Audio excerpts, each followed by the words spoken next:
একদিন মেহুল সিং তার কুকুরের সাথে পার্কে বেড়াতে গিয়েছিলেন। তিনি পার্কের বেঞ্চে একটি মানি ব্যাগ দেখতে পেলেন। তিনি যখন মানি ব্যাগটি তুলতে এগিয়ে গেলেন তখন তার কুকুরটি পালিয়ে গেল। মেহুল সিং তার কুকুরটিকে ধরতে তাড়া করতে শুরু করলেও এই তিনটি বাড়ির কাছে তাকে হারিয়েছিল। তিনি ভেবেছিলেন তার কুকুর অবশ্যই এই তিনটির বাড়ির মধ্যে একটিতে রয়েছে। তিনি প্রতিটি বাড়িতে গিয়ে তাদের জিজ্ঞাসা করলেন। প্রথম বাড়ি, আমার কাছে ইতিমধ্যে আমার সুন্দর ছোট্ট কুকুর ছানা রয়েছে, আমি কেন তোমার কুকুরটিকে ধরবো? দ্বিতীয় বাড়ি, আমি কুকুরকে ঘৃণা করি, আমি কখনোই আমার বাড়িতে তাকে রাখতাম না। তৃতীয় বাড়ি, আমার সাথে আমার একটি সুন্দর বিড়াল ছানা আছে, আমি কেন আপনার বড় কুকুরটি ধরবো? আপনি কি অনুমান করতে পারলেন যে তাদের মধ্যে কে মিথ্যে বলছে?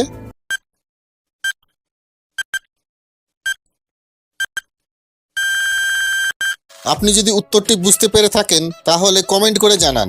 আর আপনি যদি এই চ্যানেলে নতুন হয়ে থাকেন তাহলে এই চ্যানেলটিকে লাইক ও সাবস্ক্রাইব করতে ভুলবেন না।